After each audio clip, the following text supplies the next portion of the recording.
No pressure, please. Anxiety is one of the reasons why men die faster than women. Who is more anxious? It's me now. Anxiety, when men will be dying, women will be alive. But it's not true now. It's true now. Go to Edo State and wait. find out the death rate of men. A lot of men have had no reason to lose their lives early. But for the fact that they are carrying the weight of the whole world, you know, men erroneously believe that they are supermen. Because, you know, that concept has been something that has been fed us over a period of time. You know, you find people just feel that a man has to be this. So that pressure, so much pressure. That's why sometimes men out there, sometimes you just need to take a break. Sometimes if you have to shut down from your kids, from your wife, not like divorce, so shut down from your kids, your wife, just go and find yourself. Go into your own space as a man. It's very important. Because the load is too much, man. The load is too much. Women too are carrying a lot. I'm not saying women are not. I'm talking for men now. I'm only saying that it's important that once in a while, a man should just forget about everything that has to do with responsibilities, the needs of every other person, and just find some space for himself. If you want to find, sorry, I'm cutting you short.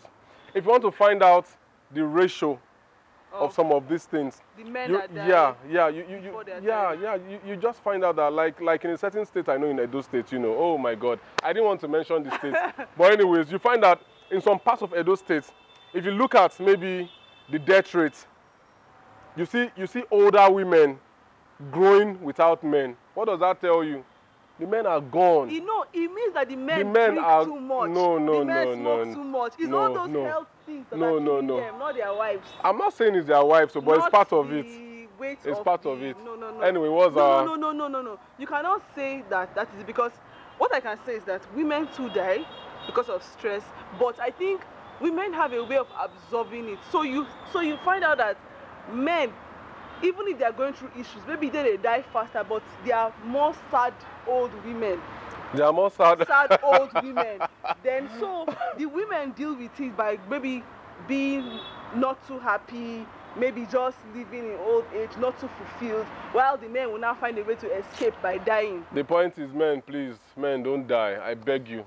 Anything you want to do to just find your peace, find your happiness, find your joy. I'm not saying that women are the cause. I've seen men too that will say that, oh, I just want my peace, I don't want to die, and so because of that, they will not leave. They might be, for example now, let's say they're in Abuja now, the wife and the children will be staying in one place, they will now pack to another place and I'll be staying there because they'll be saying that they just want peace of mind. If they stay there, that the stress is too much. But just flowing from what you said, I know of a particular man, or I heard a story of a particular man, real life story. In fact, just that the man decided not to go to hell, but he has been nagged to the point of hell. He has been nagged to the point of death and back. And thank God, he was able to find himself to a point that, even though his marriage is in crisis, but he's going through the process of renewing his mind. He's going through the process of getting himself back. He's going through the process of becoming that human being, that oneness of a human. You know, it's key. How is he doing it?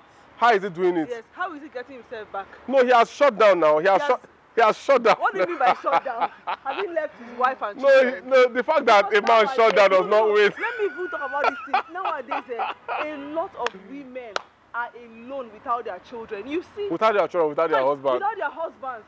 So you see people that are now doing house help jobs, and when you ask them, where's your husband? Their husband has gone. Someone that has a shop, where's your husband? My husband has gone. Some, they are even doing normal jobs, but their husbands have gone. So we have a lot of stories of husbands that are taking off.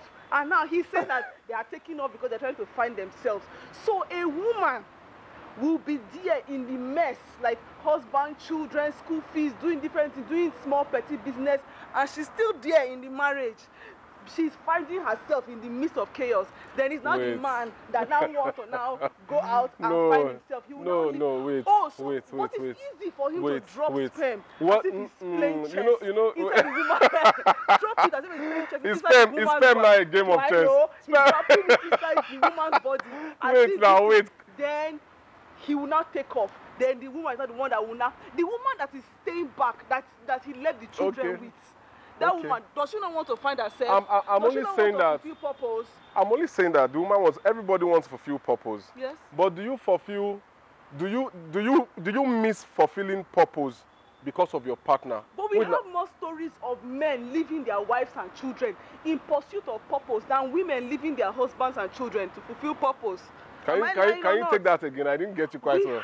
We have more statistics of men, of husbands that have left their wife and children because they're going to fulfill purpose and a more sane life than a mother leaving her husband and children to go and fulfill. If you want to count it, maybe you have 3 women out of 10. This one I don't even have any defense. That's the truth. No, but it's not true. You have like maybe 3 wives out of 10 wives that will leave their husband and children and say that they're going to go and fulfill purpose, maybe a singing career or something. But you have maybe 7 out of 10 men that will leave their wives and take off and leave the wife with the children because they want to fulfill a sane life. So who wants more of a sane life? Wait, Women don't like sane life. You know, you have expanded the purview of this. You've expanded the purview of the conversation. What I'm just trying to say is that everybody deserves some level of sanity in their marriage. I get. As a man, you deserve sanity. As a woman, you deserve sanity. I'm not saying that this thing is more on men or more on women, you know, because if we talk about maybe nagging, for example, I've seen men that nag.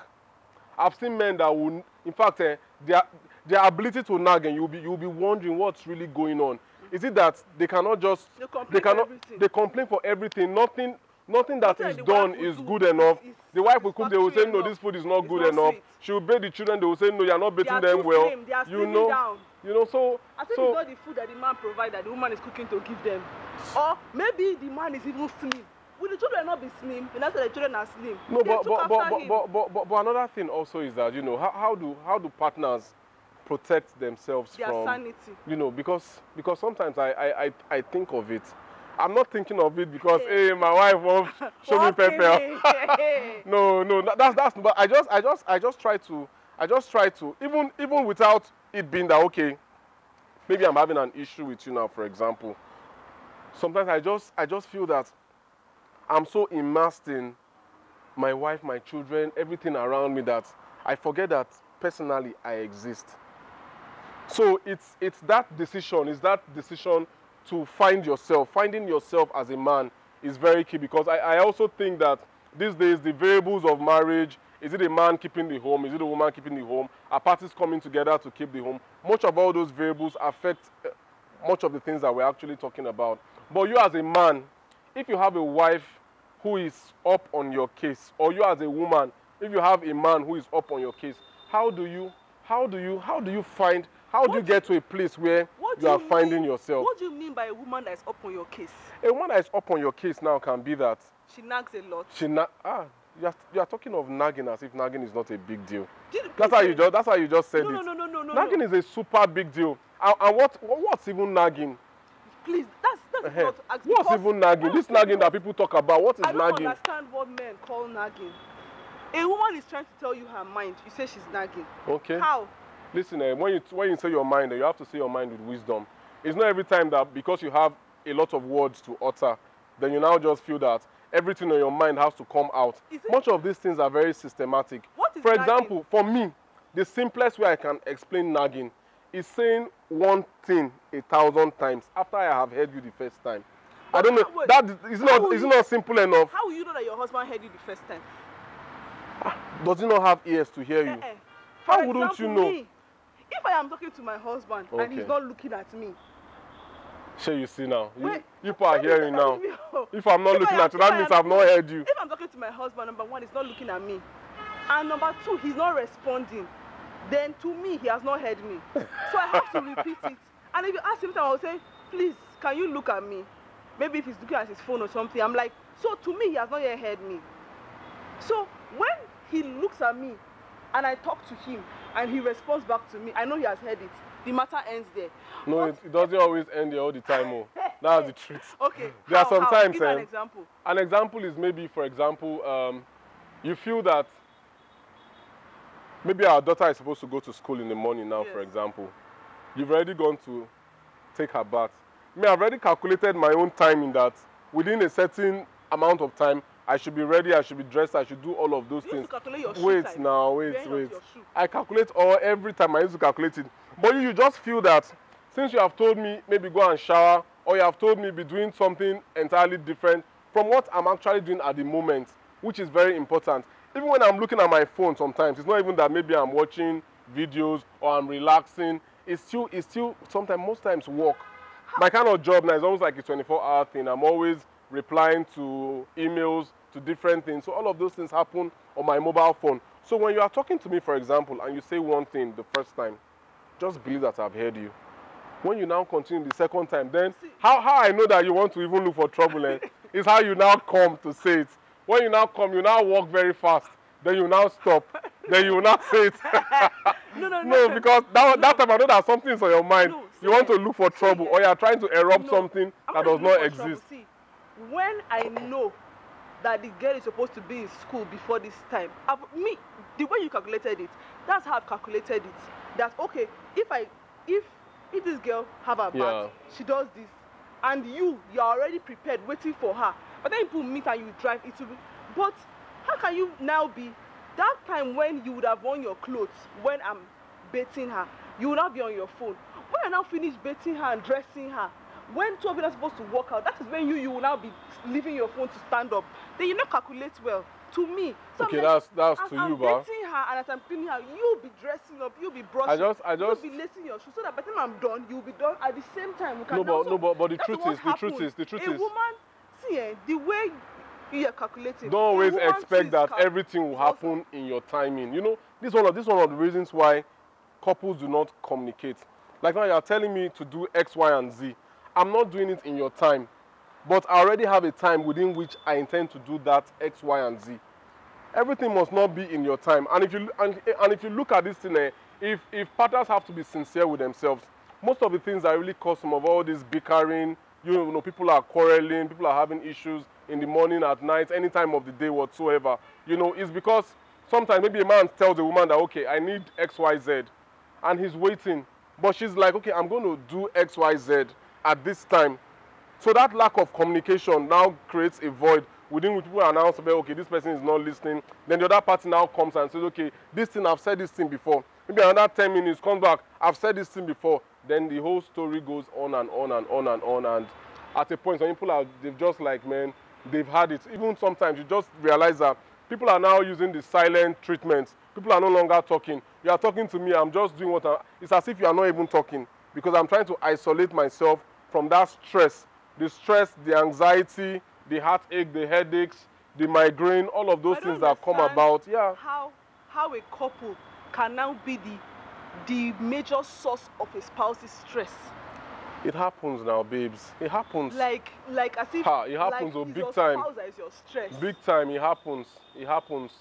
It happens. Expectations.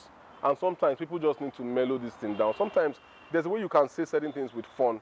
You just laugh over some things. You don't have to always be, when you want to be serious, or want something that does not even require seriousness, you now take it that, it's today this thing, this particular issue must be the most important thing for today. No. If you are communicating with me for the kind of person I am, you've said something once. If you come back to say that thing in a combatant way, that means you are on your own. No, you have already lost me. But if you've said it once, joke about it, laugh about it, say something interesting. Let that not even be the only thing that you are coming to come and say. You understand? Or you can even ask me that, what am I even doing self? In a joking manner, that you'll be late to this. Just create some humor or some fun around, you know, what you have to offer, or what you have to say, so that at least, even if my defenses are already rising, something that will just calm me down. Some men, they don't even check out maybe because of their wives. They check out because they themselves are confused with life. They are disappointed in themselves. They have not been able to achieve what they want to achieve. Things are not going the way they want it. Some don't even just check out physically. Some even kill themselves. Some will just be like, oh, you know, they've already gone to go and hang themselves. They've gone to kill themselves. Then they will not leave the issue for their wives and children. Now the thing is, what is it that you can use to know that, okay, this my spouse has gotten to the limit, is about to check out, either physically, spiritually, or by death? How will you know? Like, for example, now, today in the morning, I noticed that when I came down, you were very quiet. Yeah, I was very quiet. If you notice, I did not really ask you what happened. Yeah. What I did was I sat down, then I started looking at you. Yeah. I looked at you until you now asked me how am I. Yeah. Then I said I'm fine. Then I asked you how are you. Then you said you're fine.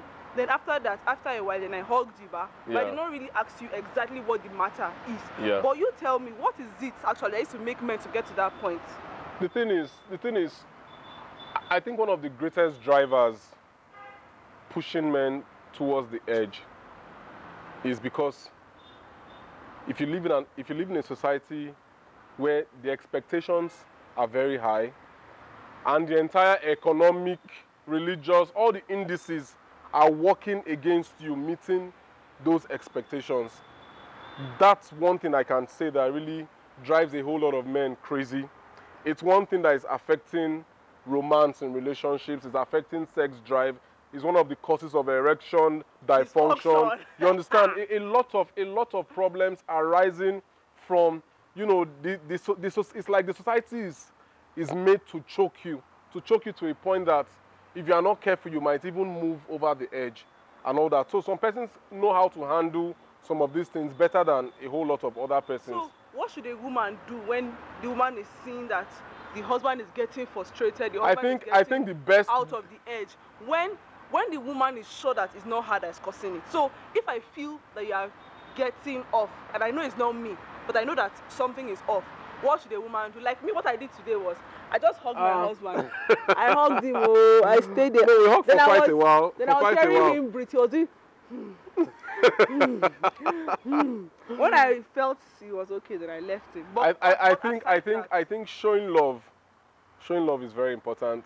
If, for example, the environment is tense, you can just do things that maybe you play nice music on the background. You just introduce things that naturally can douse tension, can diffuse the stress and all of those things. If you have maybe a drink, maybe fruit drink or yogurt or something, then I have to classify the drink now before you think I'm talking about another kind of drink. But anyways, you just do something that will make the person to relax. Like for me, the hug was all that I think I actually needed at that time. Oh, it wasn't. It wasn't really maybe you saying you have started again. You have entered that mood again now. What's even the problem? No, that's not how to approach somebody that is naturally not quiet. You understand? So I think it really helps. Partners should be sensitive to one another. I'm not saying that all the things I was thinking about as at the morning are solved. They are not even solved. And the reality is that subconsciously, I'm still processing on all those things, but my outlook is different.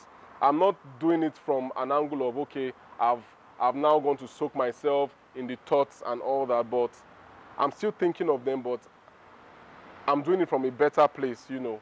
So it really helps big time. It really helps.